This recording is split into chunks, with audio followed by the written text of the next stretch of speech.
Good Monday morning. Today I will be reading chapter 2 in our book called Wish.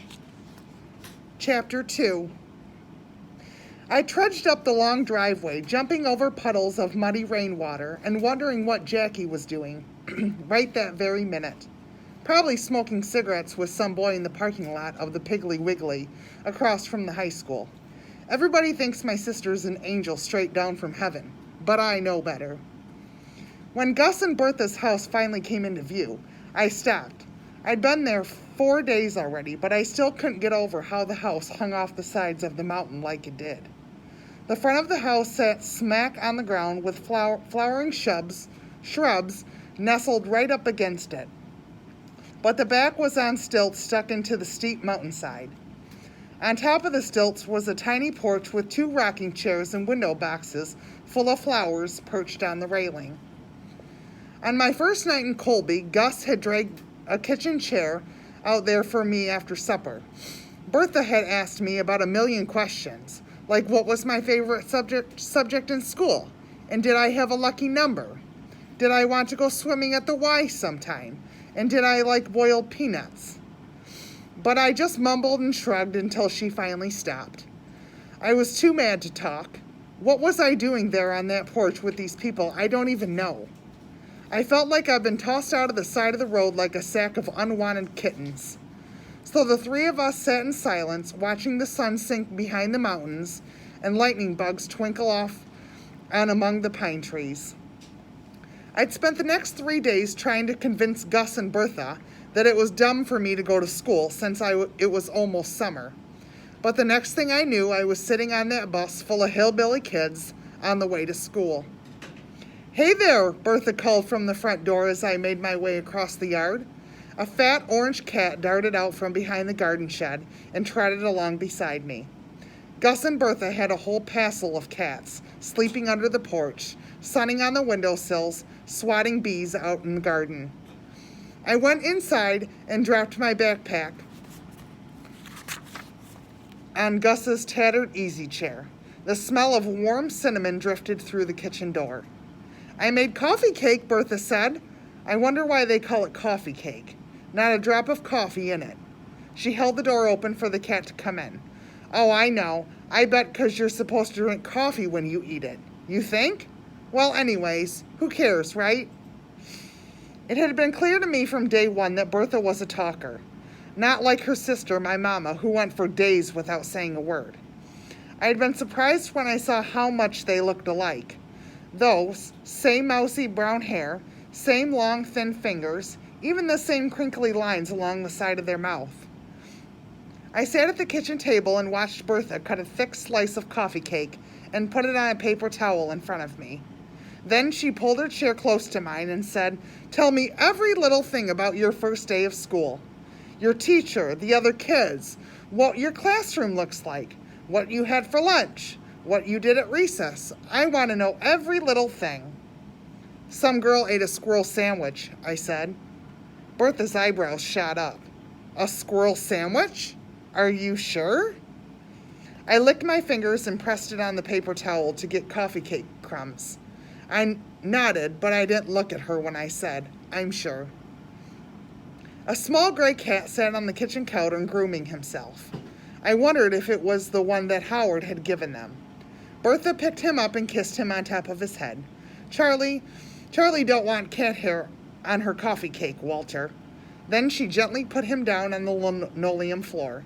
His tail twitched as he watched a line of tiny ants marching from under the sink to a dark spot of something sticky on the stove. "And there's an up-down boy in my class," I said. Bertha crooked her head. "What in the name of sweet Bessie McGee is an up-down boy?" She snapped a brown leaf off of the plant on the windowsill and tucked it in her pocket. "This boy named Howard, who walks up and down like this." I walked like Howard around the kitchen table. "Howard Odeman," Bertha said. "Bless his little heart. Good as gold, that boy is. Don't bat an eye when kids poke fun at him, calling him names like Pogo." She shook her head. "I swear, kids can be so mean these days." "Pogo?" "Yeah, you know, like a pogo stick."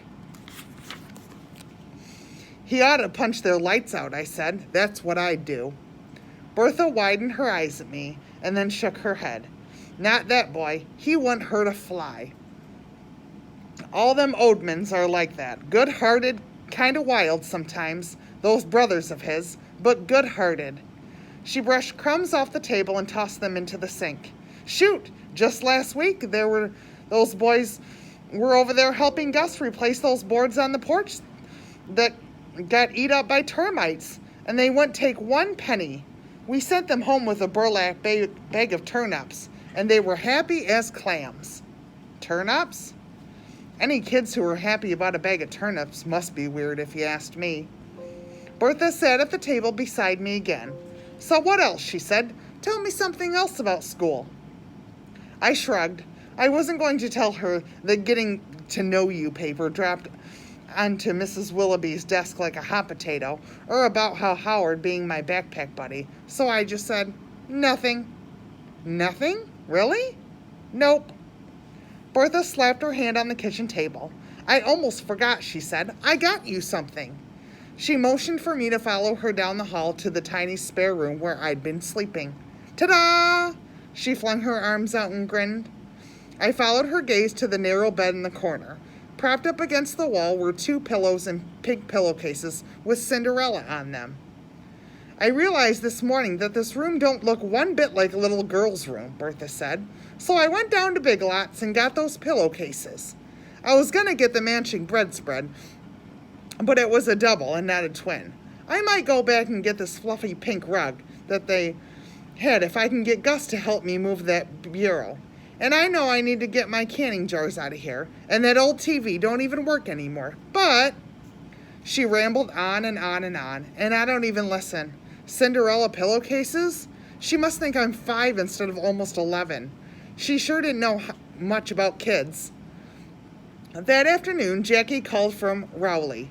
She told me how Carol Lee's cousin came to visit her and gave her a cashmere sweater she didn't want anymore. And Carol Lee's daddy was teaching her how to drive since Scrappy never would. She said she was thinking about putting blue streaks in her hair, and that some boy named Arlo was taking her to NASCAR race down in Charlotte. So she was so busy telling me about her happy life that she didn't even ask me what it was like living in Colby with hillbilly kids who ate squirrel. After we hung up, I got back to my room and laid on my Cinderella pillows and felt sorry for myself. How could Jackie be so happy? It seemed like she didn't even care one little bit about me anymore. I bet Scrappy didn't care about me anymore either. I bet he was so busy playing basketball behind the tall fence in the county jail that he didn't even think about me up here in this mountain of a house full of cats with these people I don't even know. And I know for sure my mama wasn't thinking about me as she shuffled around the house in her bathrobe all red-eyed and stoop-shouldered. I was definitely going to have to go out on that porch tonight and wait for the first star to come out so I could make my wish again. Maybe 2 in one day would do the trick.